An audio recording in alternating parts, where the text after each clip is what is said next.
Dan Crosby, Tyler Miller, and myself are designing, evaluating, and implementing an air-cooled polymer electrolyte membrane fuel cell for our senior project at Alfred State College. Not much has been done or developed by companies as far as air cooling fuel cell stacks goes. When air cooling a fuel cell stack, oxygen and the air coolant will be supplied simultaneously through the cathode side.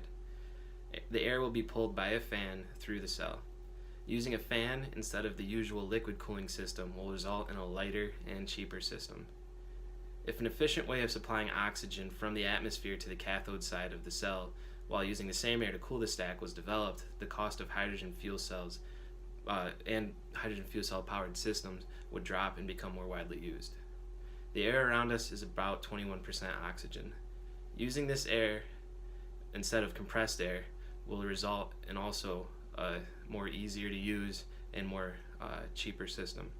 Stacks also operate at an optimum temperature, so being able to stay in that temperature range while using the air cooling will also be a great advantage. Before we can design the air-cooled fuel cell stack, we'll have to design the individual cells themselves.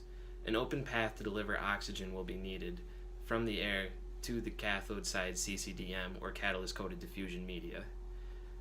We will also need this air going through the cell to be able to cool the cell. We believe the best way to deliver the air through the cell is perpendicular to the flow of the hydrogen.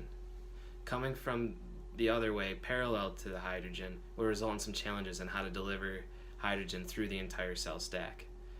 The best material we believe to use to get air through the stack is corrugated metal. The material is cheap and has channels for air to contact the CCDM while also having channels to contact the cell foil to keep the cell cool. The material is also conductive and will also allow conductivity throughout the entire stack. We will make the corrugated sheets using a corrugator and metal sheets. The sheets have been purchased and have a width of 6 inches. We will use those 6 inches to dictate the width of the cell. Another material that was considered to use for the air channels through the cathode side was small metal piping or tubing. We decided this tubing wasn't the best option because it is more expensive and will also not allow as much airflow to the CCDM. For the anode side, seen in the bottom right side of the PowerPoint, we will have to come up with a design to deliver hydrogen through the cell. The anode frame, seen in red, will have channels for the hydrogen to move across the cell and into the anode side CCDM. The hydrogen will have to travel across those channels into the other side of the cell. Once we've designed the individual cells, we'll be able to move on and design the entire stack itself. For the stack to work, we'll have to overcome 2 main issues. 1, keeping electrical conductivity throughout the entire stack, and 2, finding a way for the hydrogen to travel to each cell in the stack without any leaking out. The tolerancing of the corrugated sheets in the individual cells will prove to be our biggest problem. If the height of each channel has a wide tolerance, we will have to come up with a way to minimize that and keep conductivity throughout the stack. The height of the corrugated sheets will also dictate how tall the seals between each cell for the hydrogen to pass through will be. The channels for the hydrogen through the stack will be made up of a type of plastic and contain an O-ring of sorts to prevent hydrogen leaks. Once we solve these problems, we'll have to design current collectors and end plates. We will also have to figure out what pressure to apply to those end plates so that the stack maintains electrical conductivity and no hydrogen leaks out. Another consideration for the design of the stack is how to deliver air to it. We know the best way to get air to the cell is by pulling it through using a fan. We'll have to figure out how powerful the fan, how many fans we'll have to use so that the cell stays at its the cell stays at its optimal operating temperature while also supplying enough oxygen to the cell to generate the most electricity it can. When designing the stack and designing the individual cells, we will be using skills obtained at Alfred State from our time here.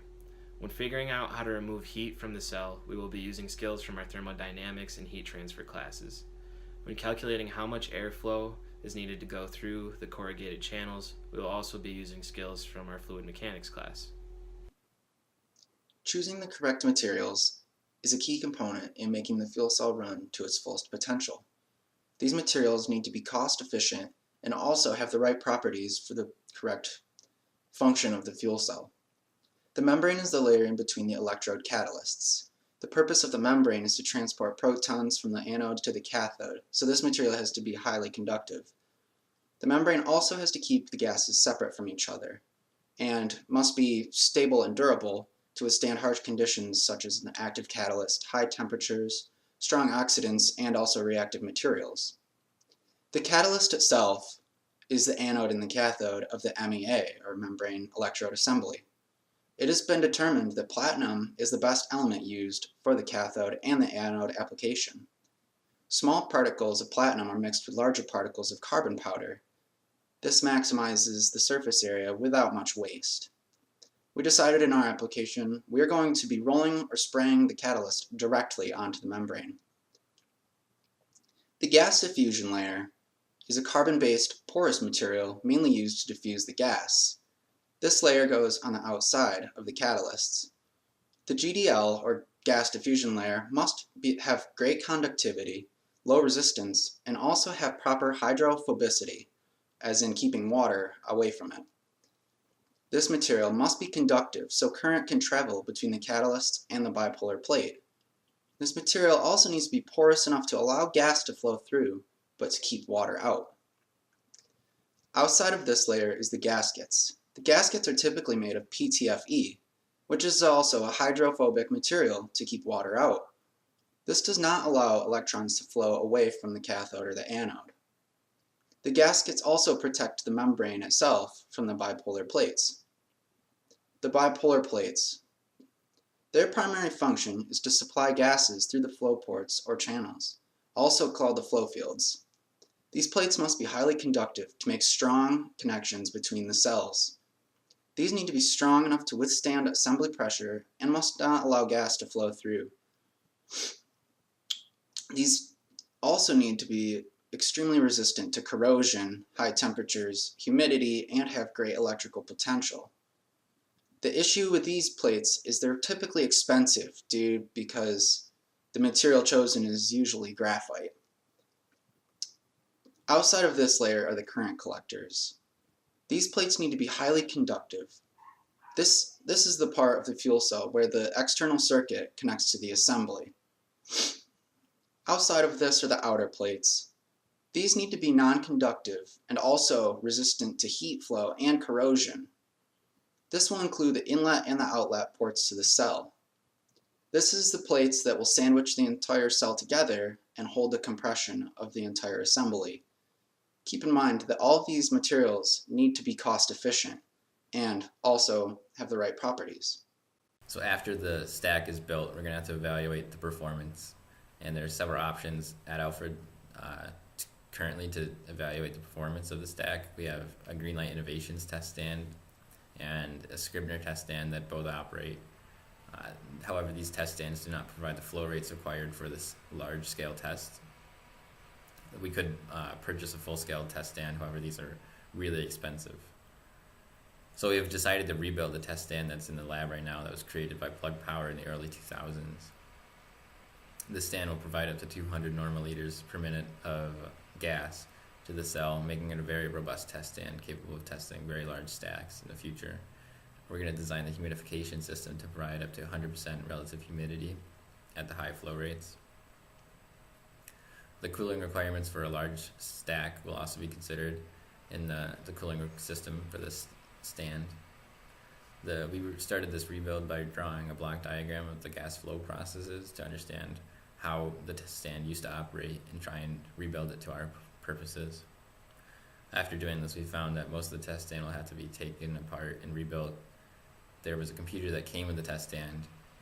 We were hoping to find the pinouts in the program on this computer, however, we did not find those, and we're going to have to recreate the program. So this rebuild is going to require an extensive use of instrumentation and control systems for calibrating thermocouples, pressure sensors, humidifiers, and mass flow controllers, as well as the voltage, current, and power of the stack. And it's also going to use heat transfer and fluid mechanics to determine the size of the heat exchangers and the gas flow rates. So the test stand is going to need some new parts. We're going to need back pressure regulators for both the cathode and the anode side. We've looked at an Equilibar GSDH8 general service back pressure regulator. This is an inexpensive solution that's already used on for hydrogen fuel cell testing, and it will readily fit in our test stand. However, this is a manually operated device. The hydrogen humidification system no longer isolates the hydrogen gas from the water system, which would be very unsafe. So we have to get a new humidification system. We're looking at the 5 kilowatt humidifier from the fuel cell store. This humidifier allows for flow rates of 200 normal liters per minute at temperatures of up to 80 degrees C, which is what we want. However, this is an expensive humidifier. The programming for the test stand will be done using the LabVIEW software. This stand came with an SCXI 1001 chassis with 6 modules in it, 2 for analog outputs, 2 for analog inputs, 1 digital output, and 1 relay board. All the communication will be done through this device.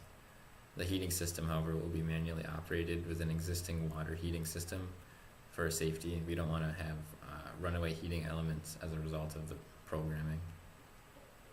The test stand rebuild is planned to be done in early April 2019. Once the fuel cell stack has been tested, it's time to apply this to a real-world application. The application that we've chosen for our project is to make a fuel cell-powered electric scooter. This scooter is going to need an electric motor, a hydrogen canister, an electric speed controller with fuse and circuit breakers, and also a frame with wheels, axles, and a train drive. The electric motor chosen for this is going to be a 900 watt, 24 volt, 2600 RPM electric direct current motor. Calculations have shown that our fuel cell should produce roughly 1,800 watts, which should definitely be plenty enough to power this motor. In scooter application, this motor is high powered, which it needs to be because most of the components are going to be kind of heavy. Reversibility would also be preferred to add an aspect of dynamic braking to the system. As for the hydrogen canister, we decided to use an MHS metal hydride canister, which uses an AB2 metal hydride alloy on a manganese titanium lattice. This powder alloy will bond and absorb the hydrogen gas, allowing the canister to hold a much greater capacity. This is desirable because it will store a higher capacity at a lower temperature and a lower pressure. This is much safer than using a standard compressed gas cylinder because hydrogen is extremely combustible at higher pressures. The electronic speed controller is going to be controlling the servo speed and direction of the electronic motor. This controller can also act as a dynamic brake for the system. They provide an electronically produced 3-phase low-voltage source of energy for the electric motor. The speed controller is a simple design with 3 wire connections, 1 to the motor, 1 to the throttle, and 1 to the power source or the fuel cell stack.